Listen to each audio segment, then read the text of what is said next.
Est-ce qu'on peut manifester la joie en acclamant très fort pour la gloire de celui qui vit éternellement? Est-ce qu'on peut faire le bruit pour le Seigneur Jésus-Christ? Est-ce qu'on peut pousser les cris de joie à l'honneur de celui qui vit éternellement, à l'honneur de celui qui t'a accordé le souffle de vie? Il mérite tes acclamations, il mérite tes cris de joie. Est-ce que tu peux bien le faire pour le Seigneur? On acclame et on pousse les cris de joie à l'honneur du Seigneur Jésus-Christ. Bien-aimé dans le Seigneur, après la résurrection de mon Seigneur Jésus-Christ, la Bible dit des disciples étaient sur le chemin d'Emmaüs.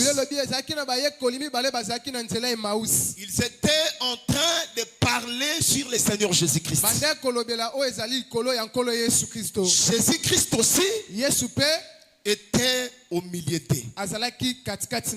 Mais ils ne savaient pas que c'était Jésus. Les soirs étant arrivés, ils sont entrés dans la maison. Jésus a pris le pain, il l'a rompu. Quand le Seigneur a rompu le pain, la Bible dit, les yeux de ses disciples s'ouvrirent. Ils ont compris alors que c'était le Seigneur. Que le Seigneur Jésus-Christ vous bénisse. Et ils ont dit, c'est la raison pour laquelle, quand il nous expliquait les Écritures, nos cœurs brillaient au-dedans de nous. Voilà l'utilité de la prédication. L'évangile doit toucher le cœur. Là où l'évangile est prêché, il faut que le peuple sente le feu dans leur cœur. On ne peut pas prêcher par concurrence. On ne peut pas prêcher pour démontrer la connaissance. Mais on doit prêcher pour que la vie de Christ soit formée dans le cœur du peuple que vous êtes. Que le Seigneur Jésus-Christ vous bénisse. Jésus-Christ, lorsqu'il prêchait, le cœur des gens était brûlé. On ne peut pas continuer à prêcher la bonne nouvelle, mais la vie du peuple reste toujours la même. Quelqu'un qui était entré rapporter, on prêche l'évangile, il sort, il reprend la même vie. Quelqu'un qui était entré impudique, on prêche la parole, il sort, la vie reste la même. Quelqu'un était entré hypocrite, on prêche la parole, il sort, sa vie reste la même. Non, nous voulons que la proclamation de la bonne nouvelle produise le fait, produise le fait, le fait. Voilà, on veut que la proclamation de l'évangile produise le fait dans les cœurs du peuple. Quand Jésus-Christ est parti, après son départ, la Bible dit le Saint-Esprit est descendu. Frère Pierre s'est levé, il a prêché la parole. Il a prêché la tombe de David. Il a expliqué l'écriture. À la fin de l'explication, la Bible dit le cœur des gens était vivement touché. Et ils ont posé la question à Pierre. Oh, frère, que ferons-nous? Quand on prêche la parole, il faut que le peuple se pose des questions. Qu'est-ce que nous devons faire? Et frère Pierre a répondu, repentez-vous. Voilà l'utilité de l'évangile. L'évangile doit nous conduire à la repentance. repentance.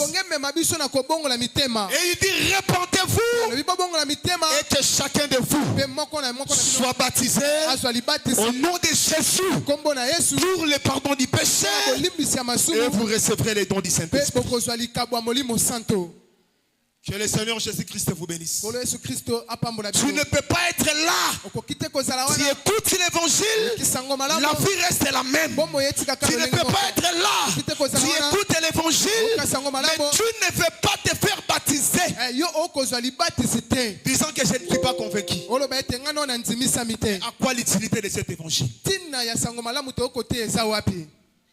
Que le Seigneur Jésus-Christ vous bénisse. Que le Seigneur Jésus-Christ vous bénisse. Voilà pourquoi, quand Dieu donne la modalité sur les vêtements sacerdotaux, il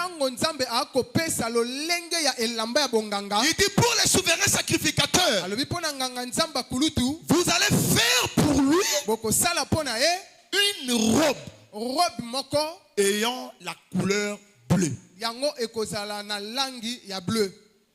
Que le Seigneur Jésus-Christ vous bénisse. Que le Seigneur Jésus-Christ vous bénisse. Or, le bleu, c'est la couleur du ciel. C'est que les souverains sacrificateurs sur la terre étaient le ciel sur la terre. Quand on voit un souverain sacrificateur, on voit directement le ciel en lui. Que le Seigneur Jésus-Christ vous bénisse. Or, les souverains sacrificateurs aujourd'hui, c'est aussi les ministres de la parole. Les ministres de la parole, on doit trouver le ciel dans sa bouche. Lorsqu'il prêche, le peuple doit sentir les sentiments célestes, l'envie de quitter la terre pour aller à la rencontre du Seigneur.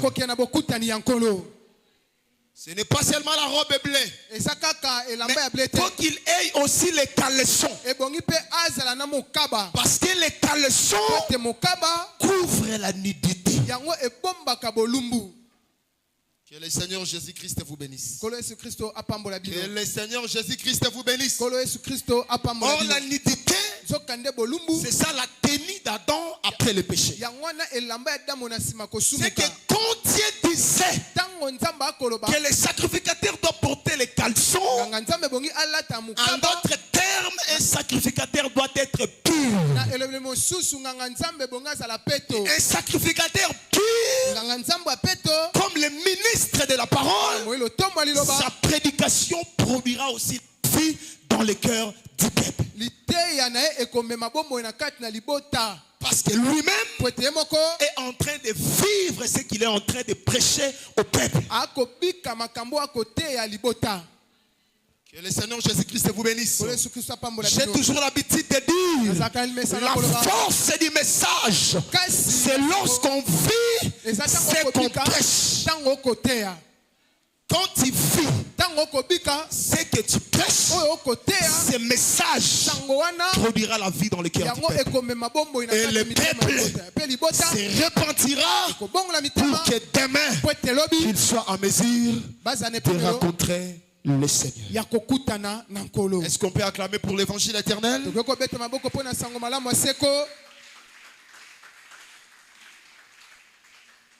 Nous sommes en train de parler, en tout cas les sons vraiment me dérangent. Nous sommes en train de parler sur les 4 êtres vivants. Nous disons que les 4 êtres vivants, suivez-moi très bien. Parce que je ne veux pas être long aujourd'hui. Je vais être très bref parce que c'est notre jour de prière. Nous disons que les 4 êtres vivants, c'est le Seigneur Jésus-Christ lui-même. Il est le lion. Lui-même, il est le veau. Lui-même, il est l'homme. Lui-même, et l'aigle. Il prend ces différentes natures en vertu des l'œuvre qu'il veut accomplir. Que le Seigneur Jésus-Christ vous bénisse. Nous avions dit, parfois il